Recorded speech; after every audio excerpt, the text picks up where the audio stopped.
En estos días nos encontramos considerando la última parte de este libro de Isaías.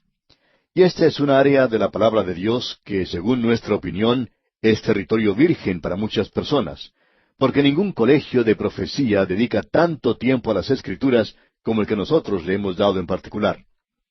Nos parece a nosotros que esta es una sección muy importante, y la razón por la cual estamos dándole tanta atención es porque reconocemos que tiene importancia.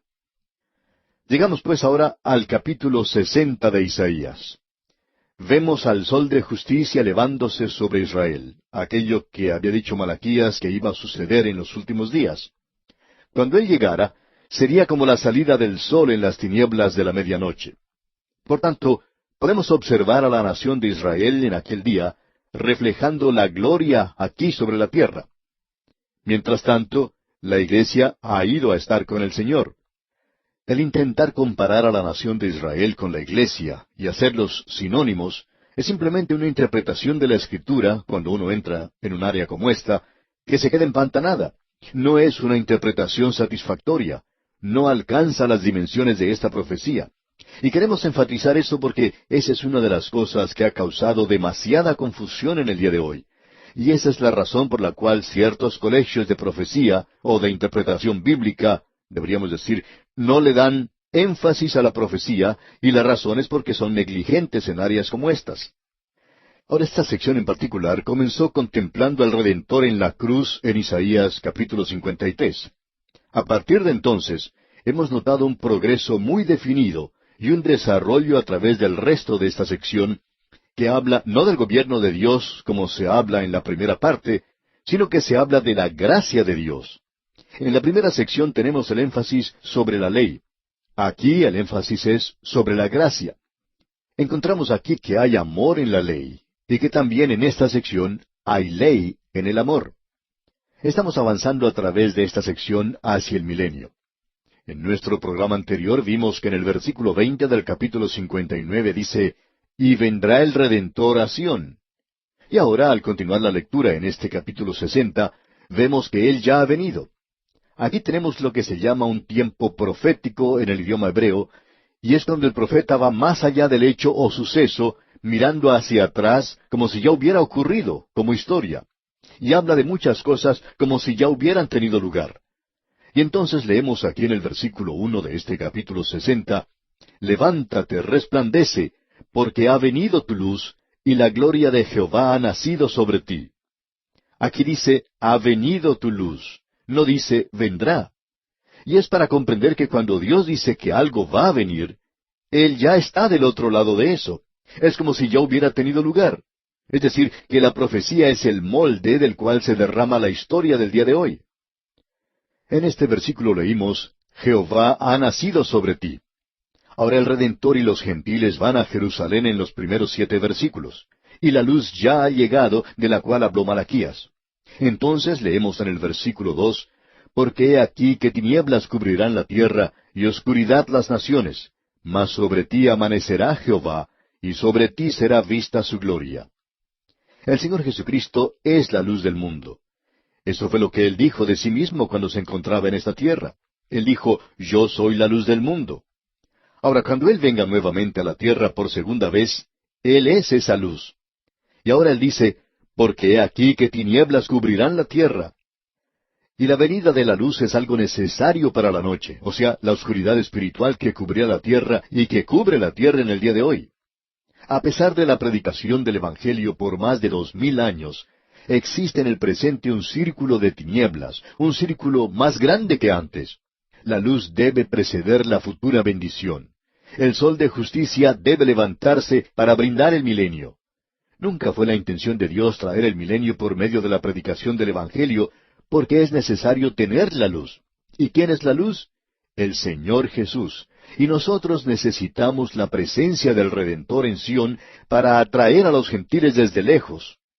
Luego, leemos en el versículo 3, «Y andarán las naciones a tu luz, y los reyes al resplandor de tu nacimiento». Esa es la razón por la cual creemos que el gran avivamiento, si usamos ese término en forma general, es decir, cuando la gente se vuelve en grandes números a Dios, creemos pues que ese gran avivamiento todavía está en el futuro. El apóstol Pablo menciona eso en su carta a los Romanos capítulo 11 versículo 15 cuando dice, porque si su exclusión es la reconciliación del mundo, ¿qué será su admisión sino vida de entre los muertos? Será la resurrección de la nación y la resurrección del mundo en el día de hoy. Usted y yo vivimos ahora en un pequeño pedazo de tierra y el espacio, que es nada más que un cementerio glorificado. Y nada más que eso. Y ahora en el versículo 4 leemos, alza tus ojos alrededor y mira, todos estos se han juntado, vinieron a ti. Tus hijos vendrán de lejos, y tus hijas serán llevadas en brazos. Rebeldes y esparcidos, todos regresarán a la tierra prometida en obediencia a Dios. Y las mujeres que son más débiles que los hombres serán llevadas en brazos, así como las mujeres en el Medio Oriente acostumbran a llevar a sus hijos en la cadera. Ahora el versículo 5 dice, entonces verás y resplandecerás, se maravillará y ensanchará tu corazón, porque se haya vuelto a ti la multitud del mar, y las riquezas de las naciones hayan venido a ti. Usted puede apreciar el tremendo movimiento de personas hacia Jerusalén, por tierra, por mar y por aire. Todo esto será una ocasión de gran sorpresa. Luego en el versículo 6 leemos, multitud de camellos te cubrirá, dromedarios de Madián y de Efa, vendrán todos los de Sabá, traerán oro e incienso, y publicarán alabanzas de Jehová.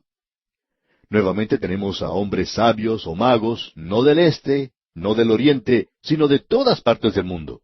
Vendrán trayendo regalos de oro e incienso para el Redentor.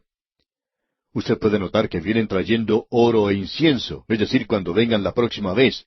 No están trayendo mirra. ¿Por qué? Porque la mirra nos habla de la muerte de Cristo en su primera venida. La próxima oportunidad, cuando ellos vengan, llegarán trayendo oro e incienso. Un versículo bastante destacado, ¿verdad? Y ahora el versículo 7 dice, todo el ganado de Cedar será juntado para ti, carneros de Nebaiot te serán servidos, serán ofrecidos con agrado sobre mi altar, y glorificaré la casa de mi gloria. O sea, el ganado llevado a Jerusalén para los sacrificios. Los sacrificios, los holocaustos, serán restaurados en el día del milenio. Y eso quizás sea un poco difícil de aceptar para algunos, pero el Antiguo Testamento es muy claro en cuanto a este punto.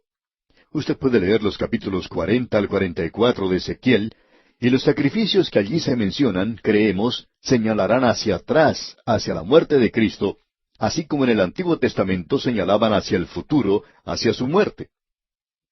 Ahora, en el versículo 8 de este capítulo 60, comienza la última sección de este capítulo, el regreso de Israel a Jerusalén. Leamos el versículo 8. ¿Quiénes son estos que vuelan como nubes, y como palomas a sus ventanas? Si hubiera alguna profecía en las Escrituras que haga alguna sugerencia en cuanto al avión, podría ser esta. Pero en realidad creemos que aquí se está haciendo referencia a las naves del mar. No se refiere a lo que está ocurriendo hoy, aunque comprendemos que algunos judíos regresaron a esa tierra desde el oriente, más al oriente de Israel, y algunos pensaban que esta profecía se estaba cumpliendo cuando fueron traídos por aviones norteamericanos. Pero no creemos que eso haya sido el cumplimiento de esta profecía. No alcanza a cubrir las dimensiones de la profecía. Ahora en el versículo 9 de este capítulo 60 de Isaías leemos, ciertamente a mí esperarán los de la costa, y las naves de Tarsis desde el principio, para traer tus hijos de lejos, su plata y su oro con ellos, al nombre de Jehová tu Dios, y al Santo de Israel que te ha glorificado. Amigo oyente, todas las naciones navieras les ayudarán a ellos a regresar a su tierra en aquel día. Es decir, la nación que antes ayudó a la destrucción de Israel, ahora les ayudará en su recuperación. En aquel entonces, las naciones los enviarán de regreso y los enviarán con regalos, en lugar de pedir pago por las cosas. Los enviarán con regalos como hicieron los egipcios en el pasado. Después de todo lo que Israel tomó de los egipcios era una paga retroactiva. Recuerde que ellos habían estado en esclavitud por 400 años. Así que tenían mucha paga retroactiva que recibir. Y ahora, en el versículo 11 del capítulo 60 leemos, tus puertas estarán de continuo abiertas, no se cerrarán de día ni de noche, para que a ti sean traídas las riquezas de las naciones, y conducidos a ti sus reyes. Aquí podemos ver que las naciones del mundo que son salvas van a ir en el milenio a Jerusalén. Luego en el versículo 12 leemos, porque la nación o el reino que no te sirviere perecerá, y del todo será asolado. Eso es algo que el Señor Jesucristo mismo dejó bien en claro. Él dijo que Él iba a juzgar en aquel día. Me visitasteis en la cárcel, me ayudasteis y me disteis de comer, cuando hicisteis esto a uno de mis pequeños hermanos. El apóstol Pablo también aclara esto allá en Filipenses capítulo 2, versículos 10 y 11. Dice, para que en el nombre de Jesús se doble toda rodilla de los que están en los cielos y en la tierra y debajo de la tierra, y toda lengua confiese que Jesucristo es el Señor. En el milenio, los hombres serán obligados a inclinarse ante Jesús. Esa fuerza, por supuesto, será la fuerza de la opinión pública en aquel día. Esos corazones no querrán inclinarse, pero van a hacerlo de todas maneras. Y cuando Satanás sea soltado al fin del milenio, ellos tendrán un corazón rebelde y naturalmente se dirigirán a él, a Satanás, en la última rebelión. Y eso es lo que introduce el aspecto eterno del reino. Creemos que ciertos cambios radicales tendrán lugar entonces. Creemos que una nueva tierra llegará a existir en ese entonces, no esta tierra antigua y remendada o parchada, sino que habrá cielos nuevos y tierra nueva. Dios va a hacer que las cosas sean nuevas. Él me va a permitir a mí que comience de nuevo. Estoy esperando ansiosamente ese día. No me fue muy bien cuando comencé hace tantos años, y me gustaría hacer esto de nuevo otra vez. Él va a hacer todas las cosas nuevas, no va a reparar la vieja naturaleza. Él nos va a dar una nueva naturaleza, y ese será un día maravilloso, glorioso, amigo oyente. En el versículo 15 tenemos la última división de este capítulo. Tenemos aquí el cumplimiento de todas las promesas de Dios para Jerusalén. Leamos el versículo 15. En vez de estar abandonada y aborrecida, tanto que nadie pasaba por ti, haré que seas una gloria eterna, el gozo de todos los siglos.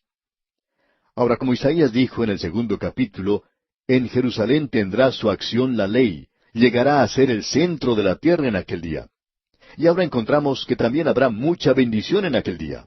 Leamos el versículo 16. Y mamarás la leche de las naciones, el pecho de los reyes mamarás, y conocerás que yo, Jehová, soy el Salvador tuyo y Redentor tuyo, el fuerte de Jacob. Las riquezas de Jerusalén que fueron quitadas por las naciones les serán restauradas, y con intereses.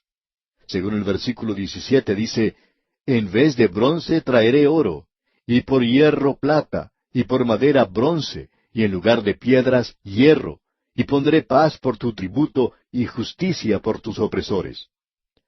Es interesante notar que hay tantos objetos de bronce en aquella tierra en el día de hoy. Los mercados de Egipto y el Líbano venden muchos objetos de bronce, pero será oro en aquel día, es decir, que los metales preciosos serán cosas comunes nuevamente. Y luego en los versículos 19 y la primera parte del versículo 20, se nos mencionan cosas maravillosas que tendrán lugar entonces. Leamos. El sol nunca más te servirá de luz para el día, ni el resplandor de la luna te alumbrará, sino que Jehová te será por luz perpetua, y el Dios tuyo por tu gloria. No se pondrá jamás tu sol, ni menguará tu luna. Pensamos que el Señor Jesús, la luz del mundo, estará allí, y que Él es la luz de la nueva Jerusalén. El universo ya no necesitará más luces en las esquinas de sus calles. Esa es la razón por la cual hay tantos soles y estrellas en el espacio. Ahora Dios no lo iluminó muy bien, pero vemos que es porque el pecado había entrado al universo. Pero Él sí que va a iluminarlo en aquel día. Se nos dice cosas aquí, por ejemplo, tomemos el último versículo de este capítulo 60 de Isaías. Allí en el versículo 22 leemos, el pequeño vendrá a ser 1000, el menor un pueblo fuerte. Yo, Jehová, a su tiempo haré que esto sea cumplido pronto. Es decir, que la fuerza humana será aumentada en aquel día sin necesidad de recurrir a la violencia. No vamos a necesitar la violencia en aquel día. Va a ser algo maravilloso el tener un cuerpo que podrá hacer las cosas que destacó el Señor Jesucristo. Él dijo, el espíritu a la verdad está dispuesto, pero la carne es débil. Y yo encuentro eso en mi propio cuerpo. A mí me gustaría andar mucho más rápido de lo que lo hago, pero mi cuerpo no me lo permite. Pero en aquel día todo será corregido y será corregido sobre la tierra para el pueblo celestial. Llegamos ahora al capítulo 61, y aquí podemos ver uno de los pasajes más destacados de la Escritura, la primera y la segunda venida de Cristo, con un énfasis en particular sobre los resultados de su segunda venida. Aquí tenemos en los primeros 3 versículos uno de los pasajes más destacados, como hemos dicho, y esto nos ayuda en la interpretación de la Biblia. Quisiéramos en primer lugar leer los primeros 2 versículos juntos de este capítulo 61 de Isaías. El Espíritu de Jehová el Señor está sobre mí, porque me ungió Jehová. Me ha enviado a predicar buenas nuevas a los abatidos, a vendar a los quebrantados de corazón, a publicar libertad a los cautivos, y a los presos apertura de la cárcel, a proclamar el año de la buena voluntad de Jehová, y el día de venganza del Dios nuestro, a consolar a todos los enlutados. Aquí se nos presenta un sistema de interpretación bíblica. Cuando leemos esto, sin saberlo, no estamos seguros de lo que Isaías está hablando. Él dice simplemente, el Espíritu de Jehová el Señor está sobre mí. Ahora, ¿nos habla esto de la primera o de la segunda venida de Cristo, si esto se está refiriendo a Él? Bueno, tenemos ahora la interpretación de Dios. Tenemos un relato en el capítulo 4 del Evangelio según San Lucas, donde el mismo Señor Jesucristo entra a la sinagoga en la ciudad de Nazaret, y leemos en los versículos 16 al 19, vino a Nazaret, donde se había criado, y en el día de reposo entró a la sinagoga, conforme a su costumbre, y se levantó a leer. Y se le dio el libro del profeta Isaías, y habiendo abierto el libro, halló el lugar donde estaba escrito, el Espíritu del Señor está sobre mí, por cuanto me ha ungido para dar buenas nuevas a los pobres. Me ha enviado a sanar a los quebrantados de corazón, a pregonar libertad a los cautivos y vista a los ciegos, a poner en libertad a los oprimidos, a predicar el año agradable del Señor. Bien, amigo oyente, ¿por qué el Señor Jesucristo no continuó leyendo? ¿Por qué hizo esta interrupción en la mitad de la lectura? Él no leyó, y el día de la venganza del Dios nuestro. ¿Por qué no predicó eso? Porque podemos notar que Él cerró el libro. Ese fue un acto deliberado de parte de nuestro Señor. Él entregó el libro de nuevo al ministro y se sentó. Y los ojos de todos en la sinagoga estaban fijos en Él, y comenzó a decirles, hoy se ha cumplido esta escritura delante de vosotros. Todo eso ya había sido cumplido. Esa fue la primera venida de Cristo. Sin embargo, Isaías no incluyó la segunda venida de Cristo. Él no hizo ninguna diferencia. El Señor Jesucristo hizo la diferencia. Y esa pequeña I separa la primera de la segunda venida de Cristo. Es decir, que esa pequeña I, esa pequeña conjunción I que tenemos allí, ha durado ya más de 2000 años. Esto nos da un sistema de interpretación bíblica, y nosotros vamos a ilustrar esto en nuestro próximo programa en forma muy directa, porque este es uno de los pasajes más importantes y naturalmente nos da un sistema de interpretación bíblica. O como dicen los teólogos, aquí tenemos la hermenéutica. Usted puede llamarle como quiera, pero esta es una palanca tremenda que nos ayuda a abrir la palabra de Dios y comprender muchas de las cosas que Él nos ha dicho. Ah, amigo oyente, estos pasajes prácticamente olvidados de la Escritura. En el día de hoy, amigo oyente, nos encontramos en el maravilloso capítulo 61 del libro de Isaías. En nuestro programa anterior pudimos observar uno de los mejores ejemplos de la interpretación de las Escrituras para nosotros. En realidad, aún nos da la interpretación propia de nuestro Señor Jesucristo en cuanto al Antiguo Testamento. Él tomó un pasaje del libro de Isaías cuando se encontraba en la ciudad de Nazaret. Él había ido a la sinagoga y leyó un pasaje del libro de Isaías, el cual se encuentra aquí en el capítulo 61. Él no leyó mucho, pero sí leyó que el Espíritu de Jehová iba a reposar sobre uno, y que él había sido ungido para predicar las buenas nuevas a los humildes o a los abatidos, a vendar a los quebrantados de corazón, a publicar la libertad a los cautivos, es decir, a aquellos oprimidos por el pecado, y a los presos, apertura de la cárcel. Y ese nuevamente es el ministerio del Señor Jesucristo. Por su redención, Él puede tomar a un drogadicto en el día de hoy y librarle de esa terrible cárcel de la droga en la cual se encuentra. Nosotros recibimos literalmente cientos de cartas de personas que nos dicen que escuchan la palabra de Dios y creen en ella y se vuelven a Cristo y Él los libera. Ellos creen en el poder de la palabra de Dios. Ahora, en ese pasaje, él también leyó en la primera parte del versículo 2, a proclamar el año de la buena voluntad de Jehová. Cuando el Señor Jesucristo llegó a este punto en su lectura en el libro de Isaías, Él cerró el libro y lo entregó nuevamente al ministro, y luego Él se sentó. Los ojos de aquellos que estaban en la sinagoga estaban puestos en Él, y luego Él hizo una declaración para iluminarlos, para aclarar lo que estaba haciendo, y Él comenzó diciéndoles, en este día se ha cumplido esta escritura en vuestros oídos. Eso lo leímos en nuestro programa anterior, allá en el capítulo 4 del Evangelio según San Lucas, versículos 16 al 21. Al observar este capítulo 61 de Isaías, podemos darnos cuenta que él interrumpió su lectura antes de finalizar esa frase, porque eso de proclamar el año de la buena voluntad de Jehová es sólo el comienzo de esa frase. Porque luego sigue diciendo, y el día de venganza del Dios nuestro, a consolar a todos los enlutados. Ahora, ¿por qué interrumpió su lectura allí el Señor? Bueno, porque aquí en este pasaje de las Escrituras tenemos la primera y la segunda venida del Señor Jesucristo. Y eso es exactamente lo que el apóstol Pedro dijo allá en su primera epístola, capítulo 1, versículos 10 y 11. Él dijo, los profetas que profetizaron de la gracia destinada a vosotros inquirieron y diligentemente indagaron acerca de esta salvación, escudriñando qué persona y qué tiempo indicaba el Espíritu de Cristo que estaba en ellos, el cual anunciaba de antemano los sufrimientos de Cristo y las glorias que vendrían tras ellos. Pedro está diciendo que los profetas hablaron de los sufrimientos de Cristo y también de la gloria de Cristo. Eso lo tenemos en Isaías. Tenemos eso en la primera sección y en la segunda sección. Pero amigo oyente, aquí lo tenemos todo en un versículo. ¿Cómo es que podemos hacer esa diferencia? Bien, el Señor Jesucristo lo hizo aquí por nosotros, y entonces no tenemos ningún problema aquí. Pero necesitamos reconocer que los profetas observaban esto como si la primera venida y la segunda venida de Cristo fueran una sola cosa, ya que ellos lo veían todo junto. Ellos en realidad no podían separar o hacer una diferencia entre estas dos cosas. Quizá podemos ilustrar esto con una sencilla referencia a las montañas. Cuando uno observa las montañas a la distancia, parece que fueran solo una sola masa.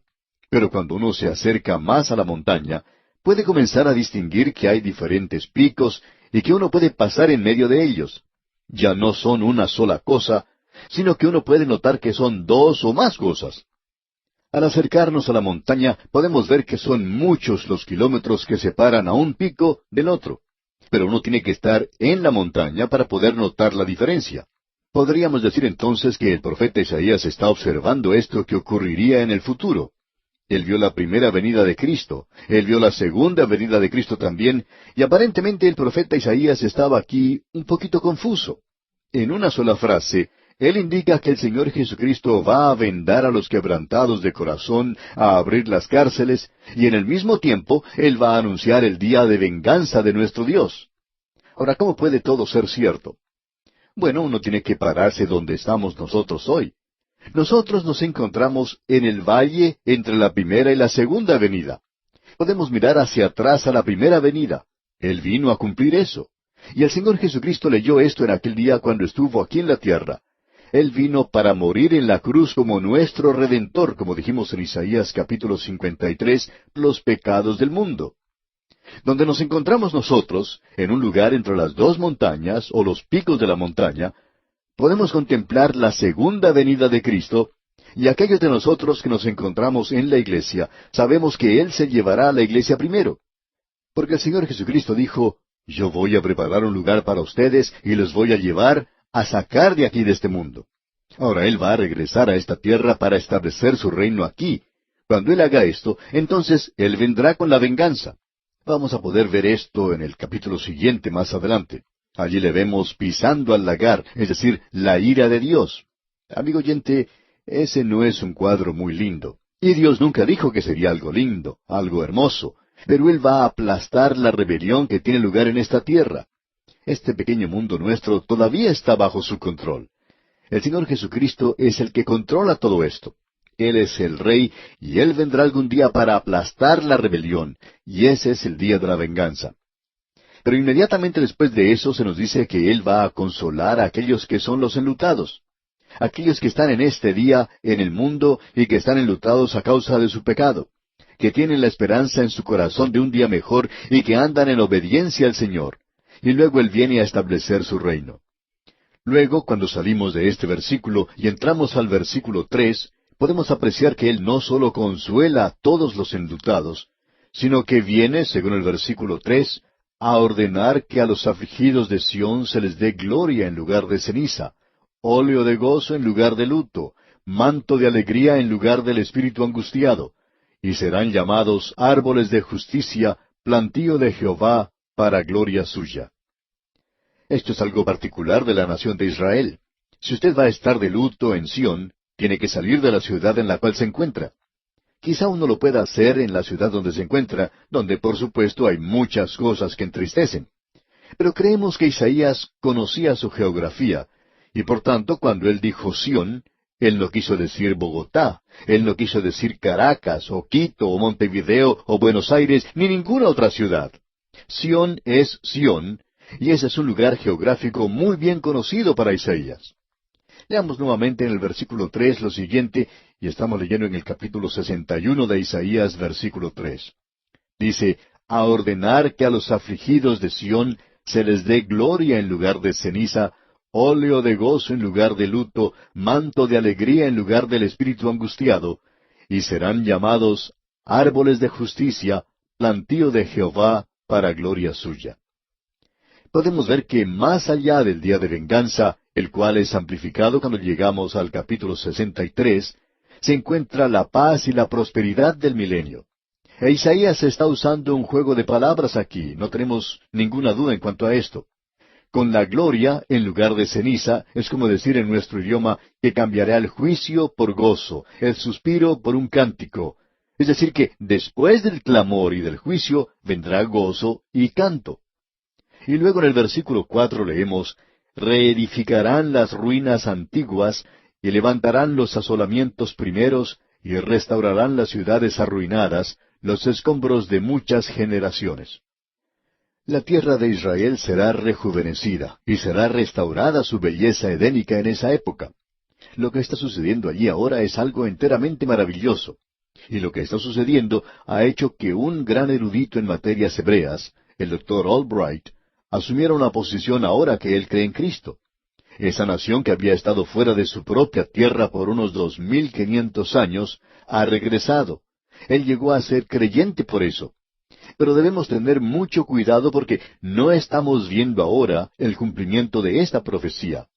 Cuando uno ubica esto en el orden que le corresponde, podemos apreciar que tendrá lugar al comienzo del milenio. El caso es que no estamos allí en ese instante. Ahora, en el versículo 5 de este capítulo 61 de Isaías leemos, y extranjeros apacentarán vuestras ovejas, y los extraños serán vuestros labradores y vuestros viñadores. Aquí tenemos un verdadero cuadro de prosperidad. Y luego en el versículo 6 tenemos más bendiciones. Leamos. Y vosotros seréis llamados sacerdotes de Jehová, ministros de nuestro Dios seréis llamados. Comeréis las riquezas de las naciones, y con su gloria seréis sublimes. Si usted quiere saber lo que hará Israel durante el milenio, aquí tenemos la respuesta. Ellos van a ser un sacerdocio de creyentes. Esa era la intención original de Dios, de que toda la nación de Israel llegara a ser sacerdotes. Eso lo podemos leer allá en el capítulo 19 del libro de Éxodo, versículo 6, donde dice, y vosotros me seréis un reino de sacerdotes y gente santa. Estas son las palabras que dirás a los hijos de Israel.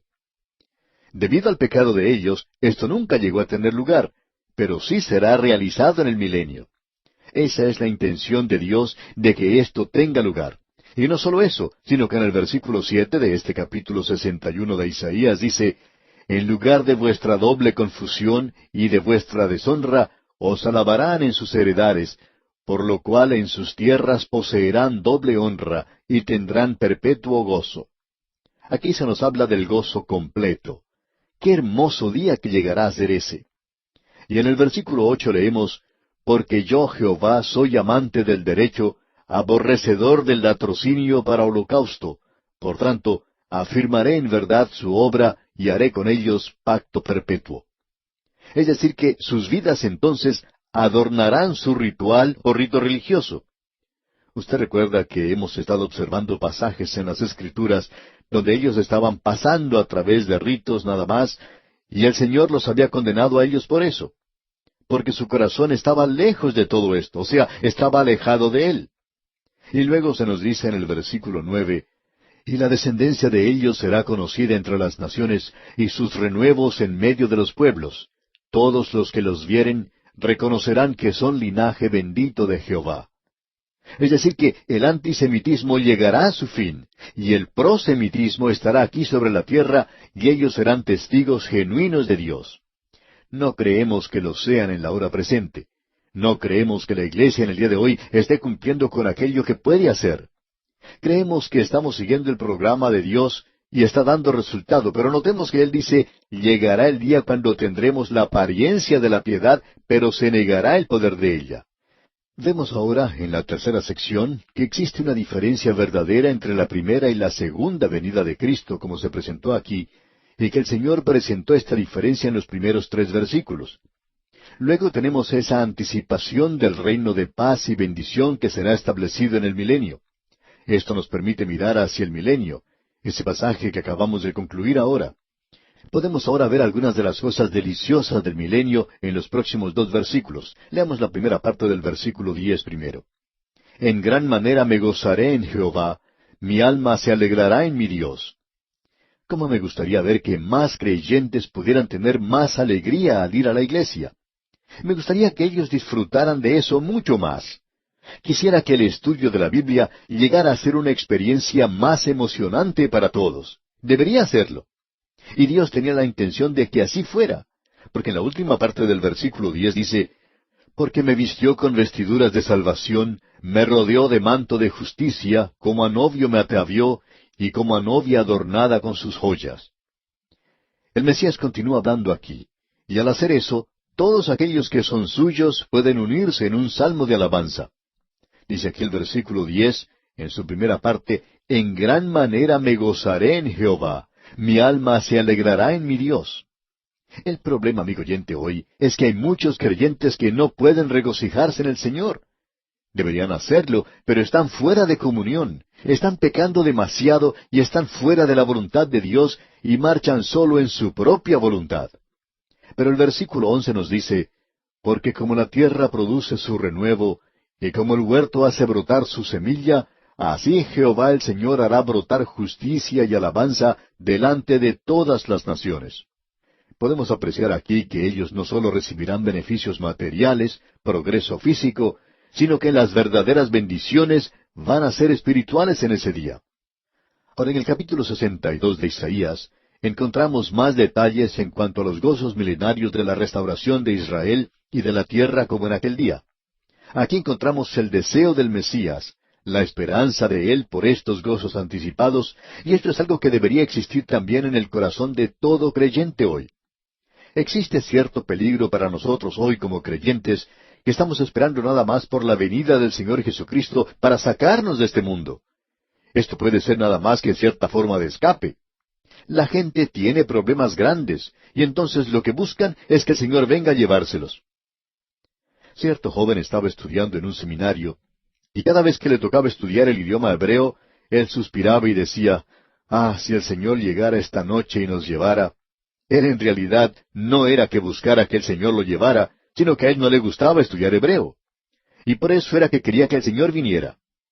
Cuando llegó el momento de finalizar sus estudios, al otro día de recibir su diploma, una hermosa muchacha vino del Canadá, y ellos se casaron, y este joven entonces ya no decía lo mismo, sino que él decía, espero que el Señor no venga por lo menos durante unos cuantos días. Claro, así es como muchos de nosotros somos en realidad. Decimos que queremos que Él venga, pero lo que sucede en realidad es que algo está sucediendo que no nos conviene o nos disgusta, y queremos escapar de eso. Pero no debería ser así, amigo oyente. Note usted ahora el cuadro que se nos presenta aquí. Tenemos la ambición del Mesías para Israel en los primeros 5 versículos. luego la santificación del pueblo de Dios para el milenio, y luego el anuncio del Señor para aquel día futuro. Vamos a destacar estas cosas al avanzar en este estudio.